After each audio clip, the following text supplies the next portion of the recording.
Hi, this is Oscar from the Smartphone Coaching System. We show you how you can use technology for personal development instead of personal destruction. You do this by finding the right strategy and then using technology to implement that strategy. This video is for you if you are an entrepreneur, if you're thinking about becoming an entrepreneur, or if you are an intrapreneur. You work as an entrepreneur in a large corporation. In this video you will learn the components of a good life, what you need for a good life, to live a good life. You will also learn how you can build a lifestyle business, something that you love doing, something that you're passionate about, and something that makes more money than you actually need. You will also learn about a new tool that we have developed where you can assess yourself where you are today. It's an assessment to see how far you are from this lifestyle business. So let's get started. So first out, I'm going to talk about the components of a good life. So I'm going to take out my pen here so I can point. I have my Think Big pen with me here. So these three components of a good life comes from one of my teachers that is behind mental training here in Sweden. He's a psychology professor and he's been studying this a lot. And living a good life is universal and is something that everyone, if you would ask anyone on the planet, do you want to live a bad life or a good life? I'm pretty sure they would say they want to live a good life. So what do you need to live a good life are, according to my teacher and something that I try to follow, these three main components. And the first one is good health. You need good health mentally and physically. If you don't have your health, you have nothing. You can forget about this. So, with the mental health, we also talk about how you can deal with setbacks and challenges and these kind of things. So that's the first component of a good life. The second component is relationships. You need to have good relationships. Sitting at home by yourself at the end will affect your health. We need relationships. So it starts with yourself. You need to have good relationship with yourself, and then your family, your friends, your loved ones, and also people that you work with. So that's the second component. And the third component for a good life is what we call having a meaningful purpose, having something that you enjoy doing to fill your days with. And as we spend so much time working, this mainly is related to your career or your business. And since I'm a big fan of entrepreneurship, so I think you can really set up your business so you work 100% with your strengths, your passion, your purpose, so you're in the flow at all times. As working for someone else, sometimes it can be difficult because there are other things that you have to do that are maybe not your strengths. But as an entrepreneur, you can really set up your life so you're 100% here, and you can have support systems to take care of the things that you don't enjoy. So that's my take on this, that entrepreneurship is the best way to fill this. And if you're an entrepreneur, you may disagree, you may think that, Oscar, it's pretty tough running your own business, and this lifestyle business thing, it's not that easy. And I know what you're talking about. I've been there myself. It's not that easy to set up a business. It takes hard work, and in the beginning especially. I saw this model maybe 5-6 years ago, and that's when I finally took the step and left the corporate world to set up my own business. And it was a great first year. I had so much fun. I worked really, really hard. And after 1 year, approximately, I live in Dubai most of the time, and we paid the rent by the quarter. So we had to pay 3 months rent. And my wife, she came with her part for the rent money, and she asked, okay, so this is my part, where's your part? And I said, well, I don't know, I don't have it.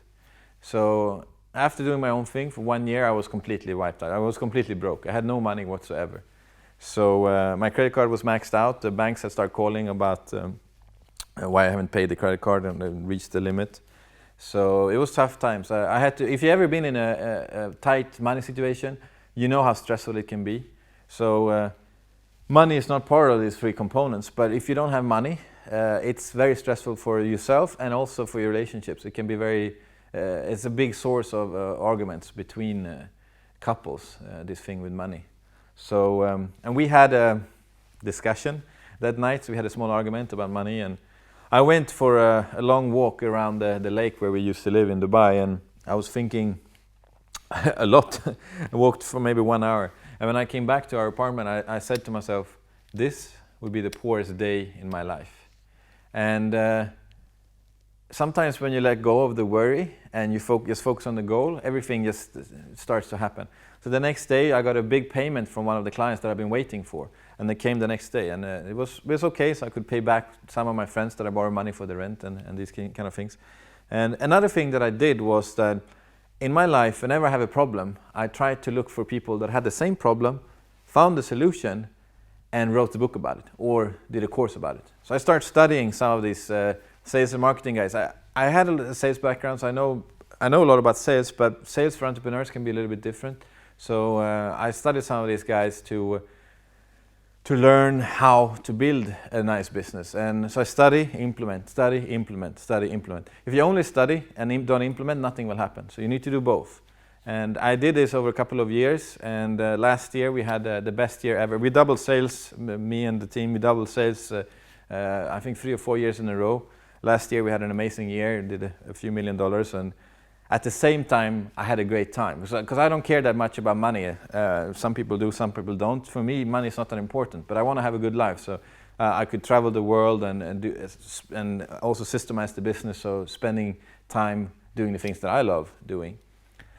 When I studied these big entrepreneur teachers and mentors and gurus, I also interviewed a lot of entrepreneurs on my journey and asked them. I always ask people, so how did you start it? What's your key lessons when you set up your business and these kind of things? I came to the conclusion that we have 4 kinds of entrepreneurs. And here you have money and you have happiness. So the first kind of entrepreneur that we have is here, which is the starving entrepreneur. He does not make enough money to pay the bills, and this starts to affect everything else in his life.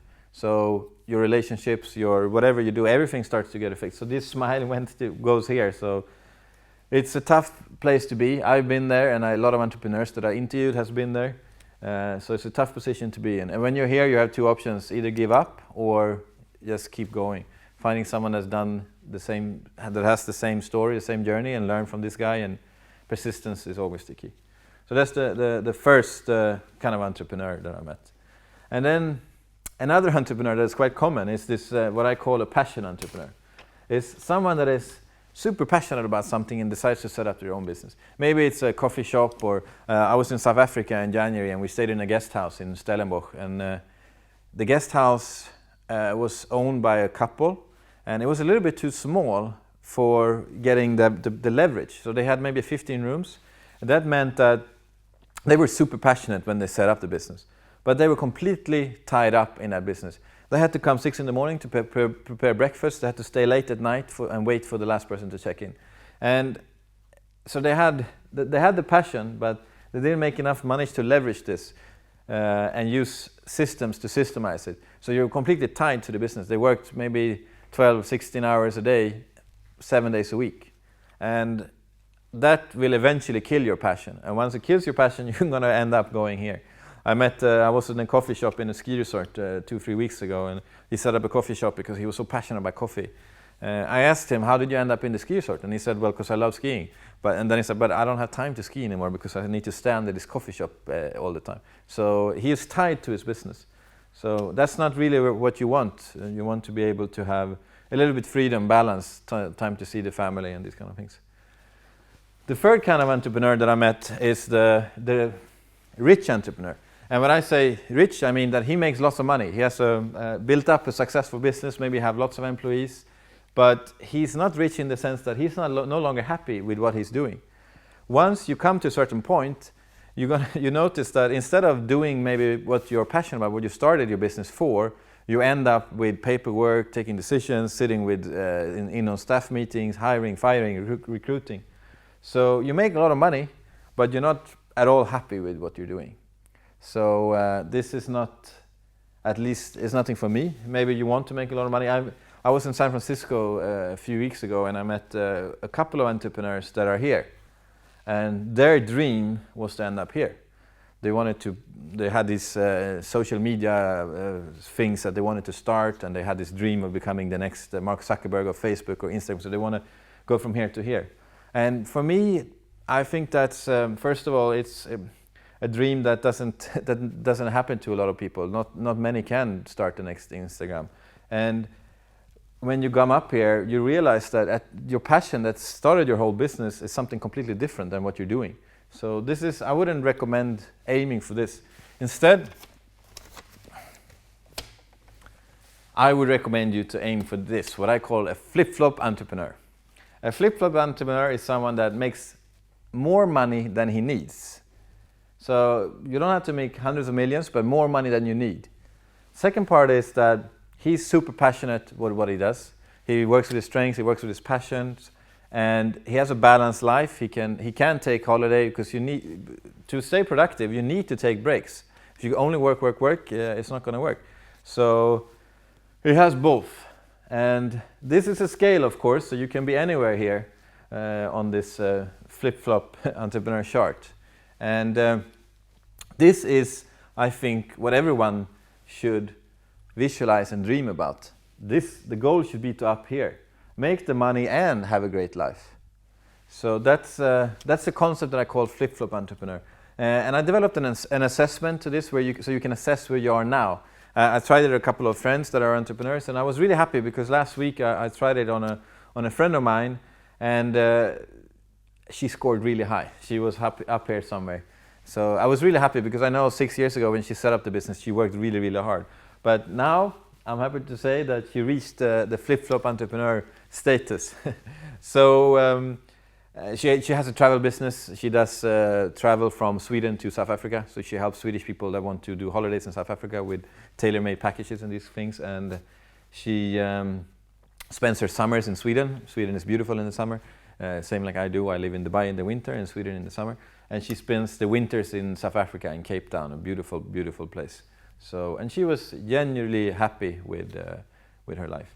And this thing here with money, it's not about making hundreds and hundreds of millions. That's of course is the goal. But once you're here, you can come here by cutting your fixed cost. So, for example, my friend, they live a little bit out on the countryside in Sweden, so their fixed costs are very low. So the stress of this part is less. So that's a little bit the flip-flop entrepreneur framework. I'm just going to show you how you can use the tool that we have on the website where you assess yourself to be a flip-flop entrepreneur.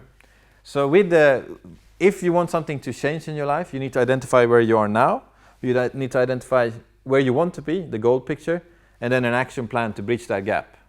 So the first step, you need to assess where you are now. So we developed an assessment that you can do for free on the website. So where you will see where you are now, the current situation. The next step would be to identify the dream, the vision, the goal.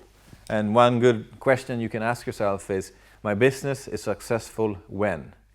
And then just write down all the answers. That's a question I got from Dean Jackson, who is a brilliant marketeer.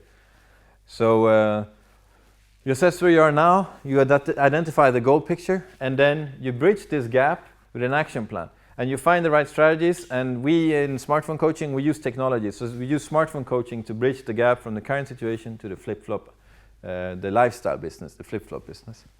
So that's what I had for you today. So take the assessment, and if you have scored really, really high, send me an email and tell me your scores, and maybe I can interview you either for our podcast that we have in Dubai or on YouTube.